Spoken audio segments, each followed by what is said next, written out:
and welcome to another episode of RickabyTV, designed to demystify the world of accounts and tax and to help your business grow. This episode, we're going to look at time. It's one thing that every business owner struggles with at some time or another. We all, as business owners and as people, have 1,440 minutes every day, 7 days a week. And it's amazing what some people can do with that time and how much other people struggle with it. We're not perfect, we struggle all the time with time. We're always being pulled in lots of different directions. But there are some techniques that might help you, that you can try and see whether they actually can help you make a difference. Now, the thing to remember is to make a difference with your time, you've got to be brave. You've got to make some changes. But brave actually will help you to remember some of these techniques because you can break it down. So batching. If you batch some of your things that you need to do every day, you can actually eliminate the wasted time in between them. So we're talking about emails, we're talking about telephone calls, we're talking about meetings. A successful salesperson, for example, will organise where he's going on his meetings. He won't be trotting about the country and wasting lots of time travelling. He'll do a patch at a time. And that's what we're talking about. We're talking about batching. So think about the things that you do routinely and the things that interrupt the flow of your day, and try and batch those together in a half an hour, in an hour, or just slot things more carefully into your diary so that you've got more usable time either at the beginning of the day when you're more effective, or at the end of the day when you can actually get on with things. Secondly, reserve your time. So block time when you actually want to be able to get on with things. So block space in your diary for making those calls. Batch them together and reserve the times that you know when you're going to be doing those things. Be aware of where your time is going. It's surprising how many people get to the end of a day and say, do you know, I don't know what I did that day. I didn't do any of the things I planned to.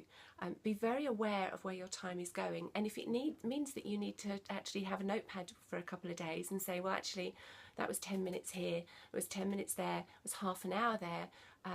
The calls where you say, oh, have you just got a minute? That can be a real time drain. So just be very aware of where your time is going. Once you are aware, you can actually make changes and start to look at implementing some of these other ideas to improve things for yourself. V is for value. You really need to value your time. Do you know how much your time is worth? Oops. Do you know how much your time is worth?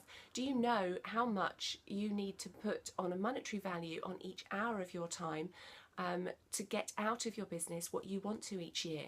Now, that could be quite a complicated calculation, but actually you can simplify it. If you know what you want to take out of the business at the end of the year, you can then divide that down by the number of hours you want to work, and you can divide that down by the amount of time you're actually productive, because nobody's 100% productive. None of us are able to charge our clients or our customers for every minute of the time that we're working.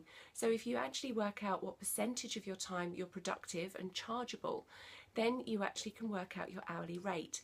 And once you've got a value on the hourly rate, you can become much more protective of it, because you'll realise just how much every minute is actually worth, and how much that conversation or that quick trip onto Google, into Facebook or wherever it may be, actually is costing you at the end of the year.